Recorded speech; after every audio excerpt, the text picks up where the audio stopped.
Hello there, and I hope you're doing well. Welcome to Let's Talk with Mercy. My name is Mercy Ruto. This is a program where we have meaningful conversations on issues we can all relate with.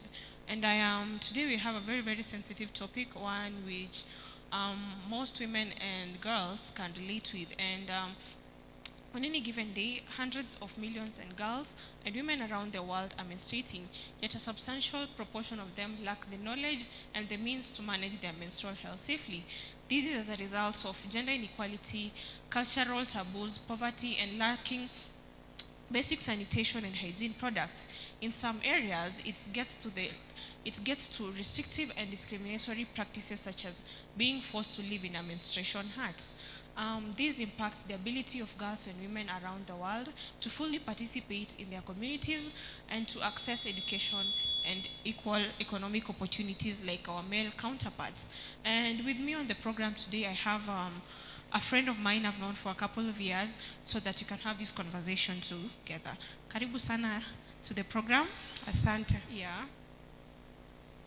Tell us about yourself and before we get into the topic. Yeah. Thank you. Thank you for this special opportunity. Thank you, our viewers. Welcome to this online platform. I'm going to discuss something on menstruation. My name, I'm called Aziza Wafula.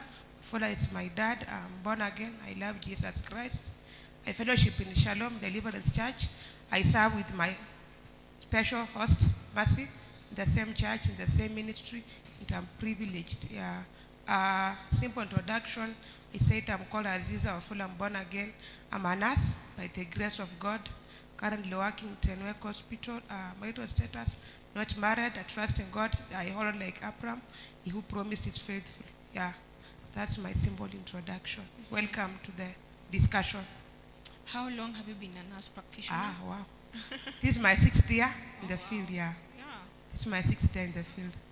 Okay, thank you. Yeah. Karibu sana to the program. Asante. And we hope we can educate someone and shift someone's perspective about menstruation and menstrual health in general. Yeah. So maybe nurse, to start us off, can you please maybe tell us what really happens when a woman or a girl or a lady, whichever, what happens when they are menstruating? Tell us what menstruation is so that maybe someone who is not aware, or maybe a male, a guy, a man, or a brother somewhere can be able to understand.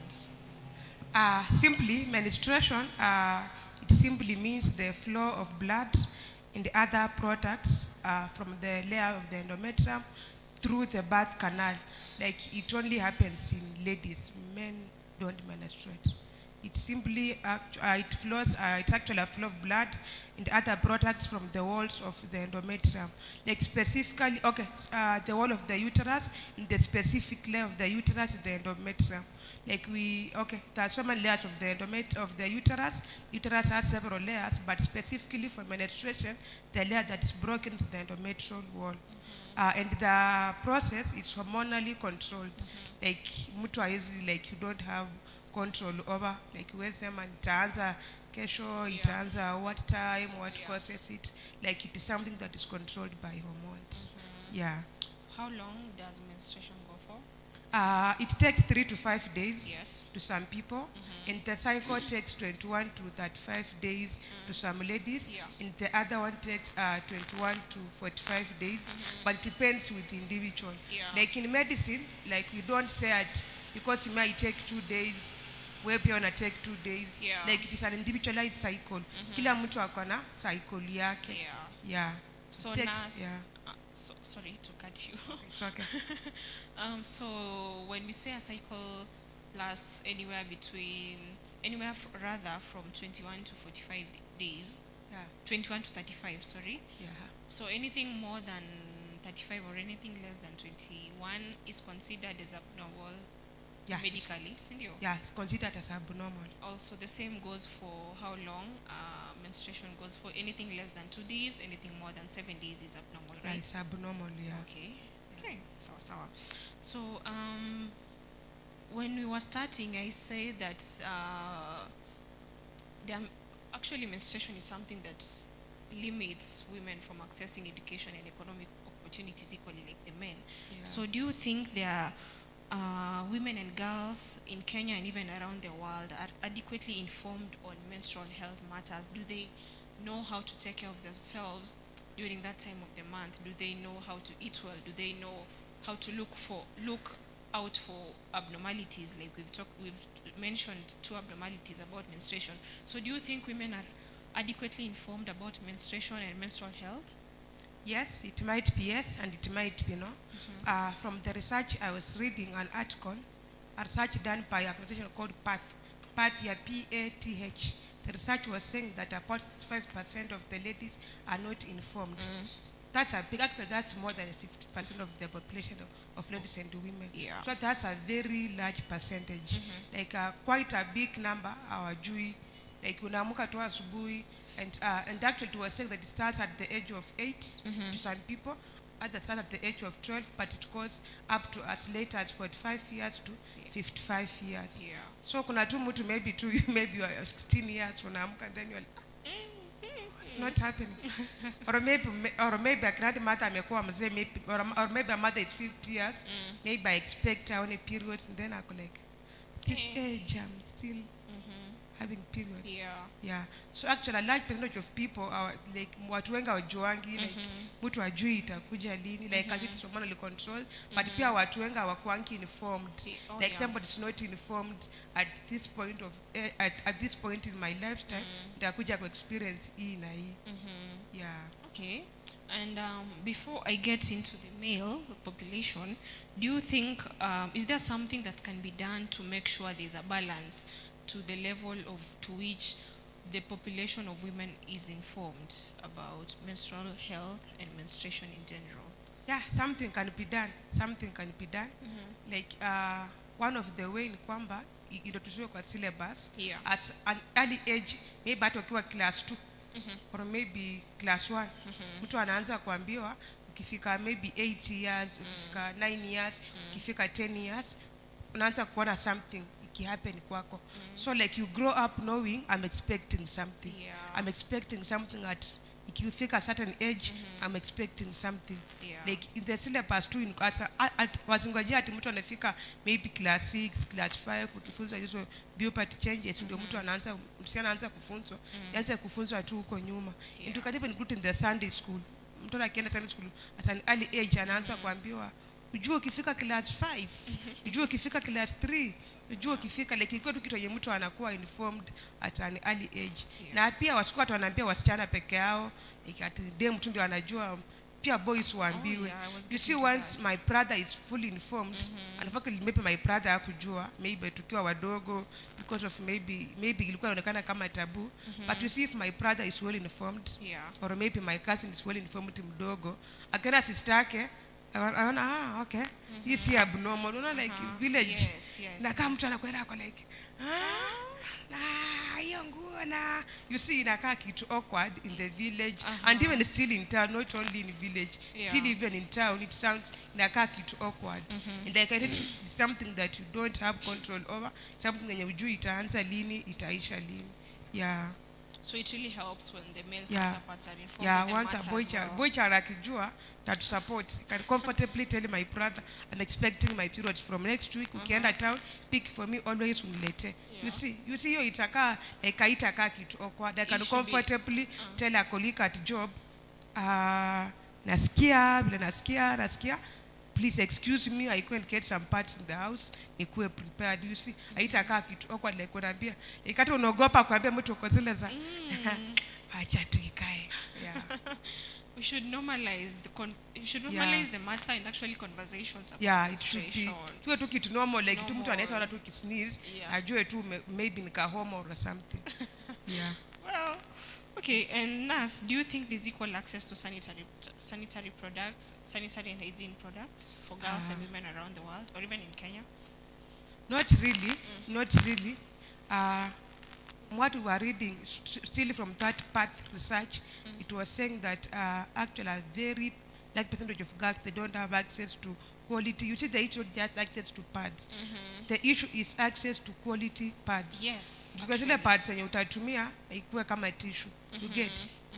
Just like tuko na hii tissue we have a nan, we have hii ingine, we have ile ingine. You see, unajua mtu akiwa na do haizi acha anani because a quality tissue aenda anunue tissue yenye si quality. Yeah. The same thing applies to pads. Sanitary towels. Yeah, everybody wants to have quality pads for the sake of one, your comfort, the comfort of your neighbor, Yeah. it's everything. Yeah. Yeah, but now because of the economic sector in our country, actually the country does not tax. There is VAT, there is no VAT on pads. How much it doesn't appear on anywhere in the pads, there's still an issue with accessibility. Like where I stay, I was asking the other day my nearest shop, alikuwa ananiambia hii pack ya 80 pads, it costs at 100 shillings. So I was imagining if it costs at 100 shillings, then maybe you might need maybe 12, maybe 13, Yeah. depending on your floor and Yes. how heavy your floor is. Yeah. So I was trying to imagine, for me I can afford hata kama ni 3, these are a pack of 3. And so I was imagining my other sister in the reserve, Yeah. my cousin in the reserve. Penye kutoka home kwenda town in expensive. So somebody will go for zile pads 50. Yeah. And because of maybe unajua pads si priority. You can't at mlale njaa ati unaforgo ndo bobe ya kunua unga, you eat ugali. Yeah. Situations are actually different. You know, Yeah. basic needs are not basic needs to Si everybody. basic need, yeah. Yeah. It's really sad. The extremes some girls actually go through Yeah. are very, very heartbreaking. Kwa najua tu. Yeah. I really hope we can get to a point. There are some countries who actually give free sanitary towels, Yeah. sanitary products to girls and women. In as much as even Kenya to go tax free, they're still expensive. Yeah, they're still They're still expensive. expensive. Yeah. Hey, Jamini. So let's talk about something that is also attached to menstruation. There's the issue about menstrual stigma and menstrual shame. We started by saying that it is very, very normal. And how do we get people to now shift how they look at menstruation from a normal process, rather from looking at it as a shameful process to actually looking at it as a normal process? Inafaa tu watu wajue hii ni kitu yenye mtu hawezi aibika. Yeah. Like ni kitu yenye like you don't like si kitu unaweza pangia uanze kujiambia at now ikifika 18 years nitaanza period, nitakuwa nina pesa na no pads na nitakuwa naanza date 20. You see, however much we say that it takes 21 to 35 days or 21 to 45 days in ladies and 2 to 7 days or 3 to 5 days, kitu yenye like you can't really predict really however much you might having a regular cycle, you might not really predict. So watu watoe tu hiyo mentality ya kusema tu maybe mtu akiwa in period maybe ni mchafu maybe nini. You see, hiyo mentality itoke kwa watu.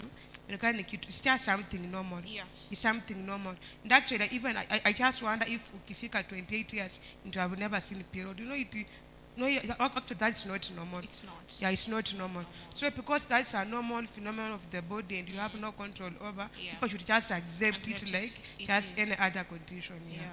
Yeah. And actually, you know, menstrual shame actually gets to the extreme of psychological depression, because there are also self-esteem issues involved. There's body acceptance involved. There is a negative way a woman looks at herself when, you know, they think they are undergoing a very, very shameful process. And, you know, people don't even really know the extremes to which the things they say or the things they do to people go when they tell them.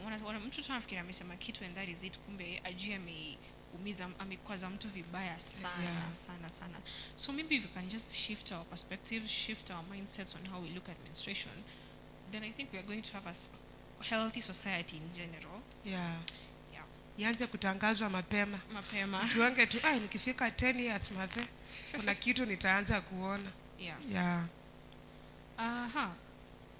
So let's talk about menstrual diseases and disorders. What is normal? What is not normal? What needs the attention of a doctor? You know, because it's different for everyone. Kuna wale wanapitia tu zile za kawaida that they can self-medicate. Some people need to actually go into theater for some conditions. So maybe you can start. What are some of the menstrual disorders that are maybe common with a lot of girls and women?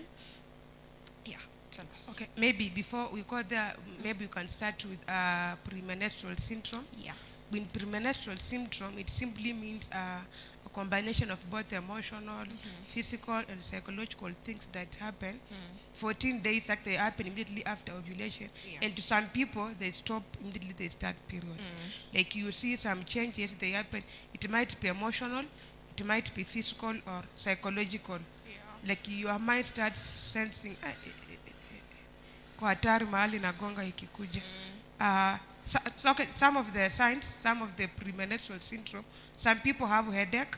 The people immediately they ovulate, and then after day 14, wakikaribia hiyo the 21 day, 30th day, they start having headache. I'm saying some people because kuna ladies when they don't experience. Kuna kwa they also have mood swings. Mtu anakasirika tu. Ama anafurahi, mtu anakuwa hyper. You see, it looks awkward. Very awkward. And then you see, actually, it sounds awkward. Very. But you see, because we are saying that these things are supposed to be what were informed. A brother akuwe informed. A sister akuwe informed. So when you see me, so if you see somebody behaving in a funny, unless kama ni kitu ingine, you see, because unajua mtu atashanza kushanga na hii mental issues. Then another sign of abdominal pain that people experience severe abdominal pain, but at some point in abtulia, like they take painkillers and the pain disappears. Some people have actually we call it food craving. Mtu anataka tu akule kitu yenye njugu, maybe mtu apendi njugu but anataka akule. Mtu apendi that's something awkward. Mtu anakula hata mchanga. You see, wewe mwenyewe ujui mbona unakula, but because it's something that's controlled by hormones, unajipata tu ukikula. But it happens to some people na watu wengine they don't have those signs. So when we come to menstrual disorders, we have one dysmenorrhea. Dysmenorrhea, ile painful menstruation. The people experience very severe pain, and it might be to some people it might even take 3 days, 4 days, depending with it. But kuna wale tunaonanga hiyo pain. But actually it's normal. Like you're supposed to have pain every month. Unajua nishazoea hiyo pain yangu ya menstruation. No. Hiyo pain I continue every time. Like hiyo ini contract, relax, ikiachilia hizo products of menstruation. Inafaa at some point you feel like see you're so severe pain. If you feel your severe pain, you look for the doctor. Another thing tulisema inafaa take 2 to 7 days. 2 to 7 days. Others take 3 to 5 days. So ukiona imeenda beyond, like you're having a very heavy flow, it has gone beyond 7 days, or it has come na imekuja tu 1 day na ikastop. Also inafaa you seek for medical attention. Then we have something called spotting. Spotting. Like between, like you don't expect periods, but wewe tu umespot, umetumia tu one pad na ikastop hivyo. That one you pia si normal. Then kuna kitu ingine we call it DUB, others call it AUB, depending na daktari wako. DUB or AUB, it simply means dysfunctional or abnormal uterine bleeding. Like una bleed too obvio, like inakaa more of spotting, but as you see spotting, una bleed maybe for 1 week it stops, maybe for 3 days it stops. So hiyo pia si normal. When you experience, usiassume at nishazoea na kujanga tu hivi na nifanya tu hivi natulia and then periods nonsense. No. Hiyo pia si normal. You are supposed to seek for medical attention. Because you see, if you start ignoring these things, and I was joking with a mother one day, nikamwambia you're supposed to have a calendar. Ndo unajua this month nilianza on 18th. So maybe 2 days, 3 days. Next month nitaanza at this date. The previous month. You see, once you have that full cycle, you are able to track a clear record of your period. And if you see something, maybe maybe I use a pack of 8 pads during my cycle. Maybe I use a pack of 10 pads during my cycle. You see, if now you start experiencing the following month you see something more or less than that, it's supposed to trigger your attention. Na uende kwa daktari. Actually, when we were talking yesterday, we also talked about being very keen in monitoring your symptoms, so that you can be able to also tell, okay, besides noticing the length of your flow or the length of your cycle, you can also notice any new symptoms that are not usual. If you never have pain and then you're all out of nowhere having pain, you'll be able to notice that this is not normal. Maybe you can now see your doctor. Maybe you can talk about something that we happened in our conversations also. We talked about endometriosis when we were getting ready. Yeah. Maybe you can tell us about, because it is something a lot of people are very, very underinformed on it, and it's a very, very serious condition that can actually send people into surgery so that you can be treated for it. Maybe you can tell us how to maybe be able to tell that you have it, or what should you look out for that could possibly lead you to having endometriosis? Okay, thank you. Even before you got there, there is something I suppose you said that once you start experiencing those irregular periods, and what can cause you used to have a flow of 21 days, a cycle of 21 days or 30 days, and then it suddenly changes. Yeah, One of yeah. the things is stress. Like once you are stressed, because tumesema menstruation is hormonal, like it starts in the brain. So ukikuwa na stress, your adrenaline, it affects your everything. It might affect your inafanya unovulate, then it will affect your flow. Then the other thing, we have use of pills, those hormonal contraceptives, zenye mama wanatumia during family planning. They also might affect your cycle. To some people, inafanya inapotea kabisa. To others, ina make ina stop. To others, ina reduce the amount. But ukiona haija continue your continuity, so pia you seek medical attention. So endometrial is also one of the conditions that can affect your cycle. So it can affect your flow of menstruation. It might make it ikuwe mob, like you have a very heavy flow. And endometrial, it simply means the layer of the uterus. Where tulianza na kudefine menstruation, tulisema it's the shedding of blood and other layers and other products from the endometrium. When it comes to endometriosis, the layer of the uterus inaanza kubulge, like inaanza kuwa kubwa. Inakuwa kubwa at an early age, mtu anapewa painkillers if the issue is painful, and if kama kuna infection, mtu anaweza treatiwa na antibiotics. But the exact cause is not known. Actually, the exact cause is not known. Yeah. Like hakuna specific cause ya endometriosis. There is no exact cause. Yeah. But if naona tulikuwa tunasema you start experiencing something abnormal. Something abnormal, like you never used to have pain during your periods, but start experiencing very severe pain. You never used to have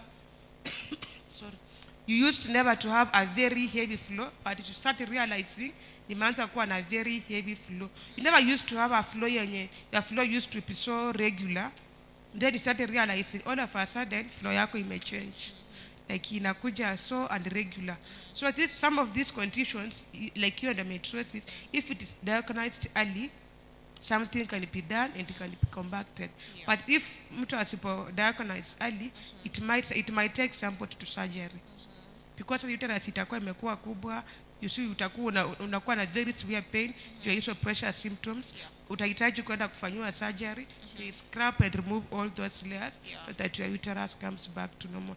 And it might actually even cause infertility, because sasa itakuwa kubwa, mtoto atapata space ya kujiattach. Okay. Yeah. Okay, it really gets so serious. Iko hivyo serious. You see people like taking things so like nishazoea hiyo uchungu, nitameza painkillers, itatulia, nishazoea hiyo uchungu, nitafanya mazoezi.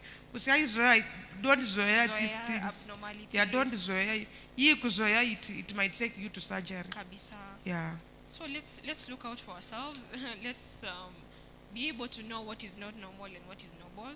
Yeah. Be in a position where you can notice abnormalities as soon as possible. Daktari, rather, you mentioned something about being monitoring your flow and knowing how heavy it is. So how heavy is heavy? Oh, how heavy is heavy? Yes. And how uzito is uzito? Limits language. How strong is strong? Yeah. Ukiona like ulikuwa unatumia in a day maybe 4 pads, then you realize umeweka one pad. Actually, the heavier the flow, ile pad umeweka in less than 1 hour, your pad ishaja. That's a very heavy flow. You are supposed to seek medical attention. Yeah. Like umeweka pad hata 1 hour ijaisha, your pad ishaja.